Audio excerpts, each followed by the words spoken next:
He said, I couldn't sleep for it for 2 days. I couldn't accept it. It was so strange. And it was me becoming a Muslim. And it was the most, like I said, I think the most important decision I made. And it was the most rational decision I made. I never took years and years to decide one thing, only becoming a Muslim. Assalamualaikum warahmatullahi wabarakatuh.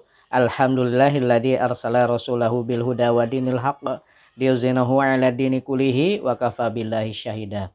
Asyhadu an la ilaha illallah wahdahu la syarikalah wa asyhadu anna Muhammadan abduhu wa rasuluhu la nabiyya ba'dah. Berjumpa lagi dengan channel saya Mars Techno. Saya doakan semoga semua sahabat dalam keadaan sehat selalu.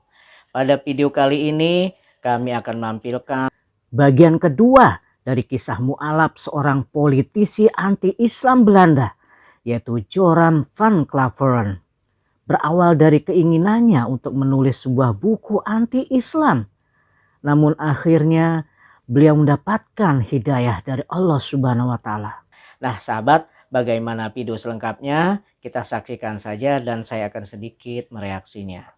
I see his character, I see the way he treated other people, I see how he treated his enemies. I think he is a prophet. But then I thought to myself, whoa, that's horrible. Because I already accepted this oneness of God, and now I say he is a prophet. If I say there is only one God and Muhammad is his prophet, that's almost shahada. So I thought to myself, okay, let's close the books, stop. This is going in the wrong direction. And of course I wasn't that anti-Islam anymore because of what I read, what I saw, and what I experienced. What I tell you now, it sounds a little like a fairy tale, but it really happened. In the end, there were all these books at the table, and when I had this feeling of, yeah, okay, this is shahada in a way, I thought, well, I put all the books away, and I put the books on the highest shelf, but there were so many books that a lot of books fell off the shelf. And one of the books that fell off the shelf was the Quran. And when I picked it up, my hand was on a page with Surah 22, Ayat 46. And it says, it's not the eyes that are blind, but the hearts.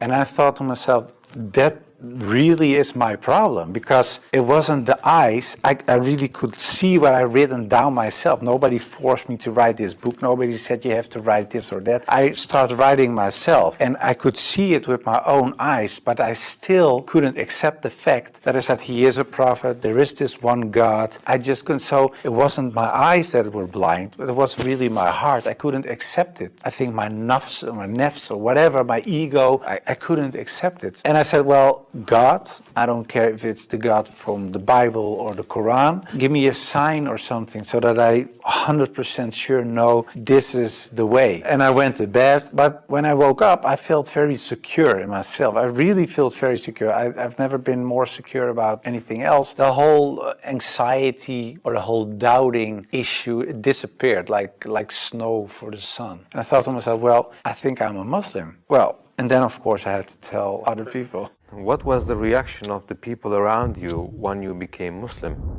What was the reaction of the people around you when you became Muslim? Most of them were very negative, of course. For a lot of people, especially some uncles and aunts, it was kind of a shock. They heard it when it was on the news. I told my mother, and my mother started crying. And my wife was pretty open. Yeah, she was very cool about it. She said, well, if Islam is what you really believe and that's in your heart, who am I? And yeah, some people from my old work were really aggressive. I got over 2,000 death threats from people who used to support me, of course, people who voted for me. People said the most horrible things. We will rape your wife, shoot you, know where your children go to school, stuff like that. And most of them, of course, is nonsense because they're crazy people writing things on a computer. So it was kind of a hectic time. And I had to tell my work, of course, and it was this Christian organization. So to say, the leader of the pack, he said, I can't believe it. And he said, well, I noticed this change when you talked about certain topics on radio. You were kind of a little more mild, not so harsh anymore, but you becoming a Muslim. And after I said, yeah, I became Muslim, he said, I couldn't sleep for it for 2 days. I couldn't accept it. It was so strange. But the hardest part for me was telling my grandfather, because my grandfather was dying and he was 93, 94 years old and he was on his deathbed at home. I had to tell him, and my mother told me, yeah, you have to tell your grandfather. It was her father.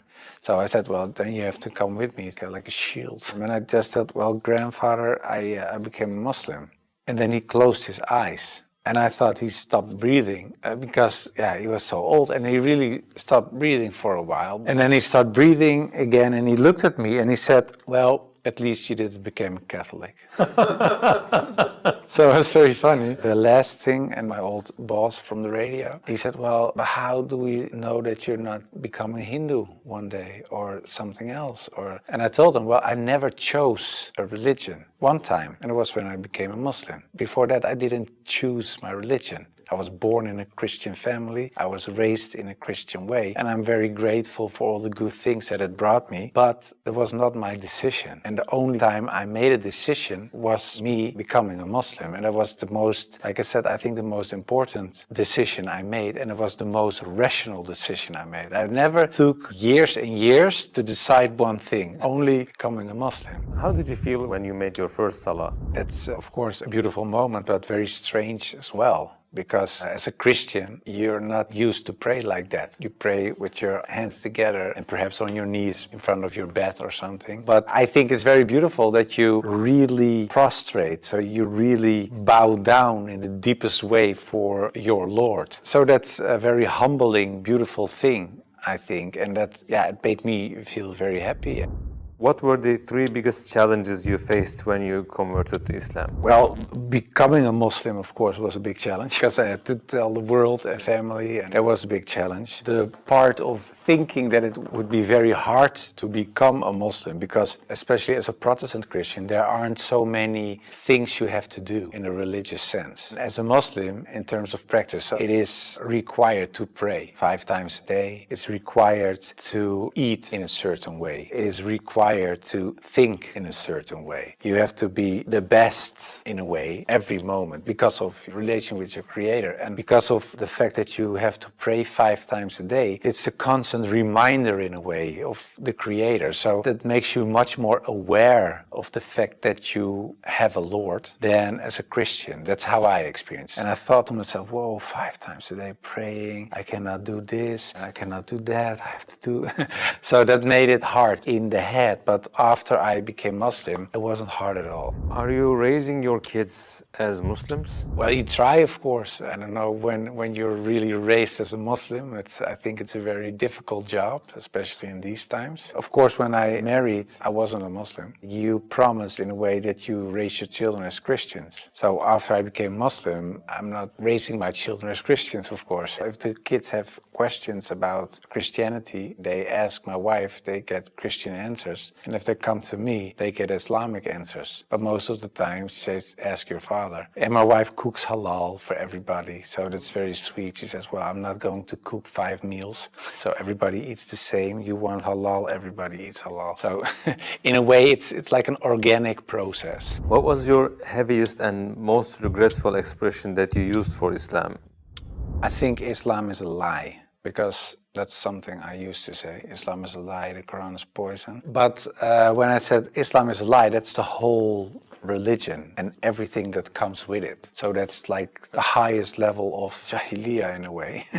Yeah, that's something I regret, because it was like an umbrella and everything else was under this concept of Islam is a lie, because that was the core thought. And of course I do blame myself, and I know there are a lot of people out there not practicing Muslims that do so. And in a way I understand it, because in a political sense and in a social, cultural sense, everything I said and done is still there. I sometimes even hear arguments from people in my old party that I invented in a way. Yeah, that's something that bothers me, and that's one of the reasons that we founded an organization. It's called the IXC, Islam Experience Center, and we go to schools, primary school, high school, college, universities, but also to departments of the government, other social organizations, churches, to take away misconceptions about Islam, to share the message, to show Islam in its true colors. And we do it by virtual reality with the glasses, so it's a very fun experience as well. And we try to erase in a way the things I said and done in the past.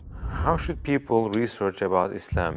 Do you advise just searching at Google? No, I would certainly not advise Google. It's the last thing I would advise. I said shut down the computer. No, I think it's very important that people read books, real books with pages and stuff. I would recommend Muhammad, his life based on the earlier sources of Martin Links, the book I talked about earlier. It's a green book. And I think it's very important for people not just dive into the Quran, because it's a very complex book, and if you don't have anybody who can teaches you what you read, especially most of the people who don't know anything about Islam are not fluent Arabic, classic Arabic speaking people, so you will read an interpretation of the Quran or a translation, and most of the time that's not the real deal, of course. So I would advise people just to study the Sirat, study the character and the life of the Prophet, because that's what the tradition teaches us as well. His life was the Quran. He was the living Quran in a way. Just study his Sunnah, and I think that is the best way of discovering Islam. What would you like to say as your final comments? I became much more happy after I became Muslim. So I would like to invite everybody to become Muslim, just because it brings peace to your soul and peace to your heart. It is the truth. It resonates with heart and soul. At least look at it from an Islamic perspective. Try to read and study the life of the Prophet. Try to understand what the Muslims believe. Not so much the behavior of Muslims, because there are a lot of Muslims that don't live like Muslims, including myself. I don't always live like a Muslim. I should, we all do, but you should look at the example of all examples, and it was the Prophet. And if you study his life, perhaps you find guidance that leads you to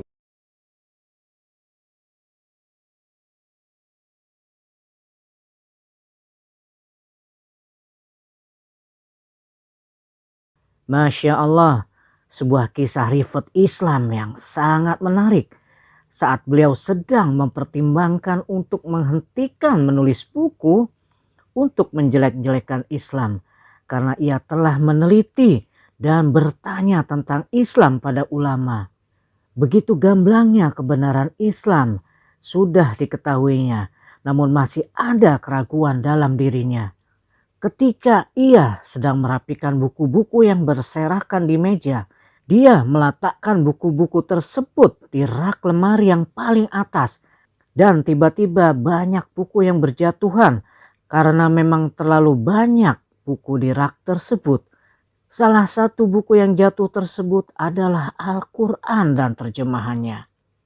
Ketika dia mengambilnya, tangannya pas di Al-Quran surat 22 ayat 46 yang berbunyi bahwa bukan mata yang buta, tetapi hatilah yang buta.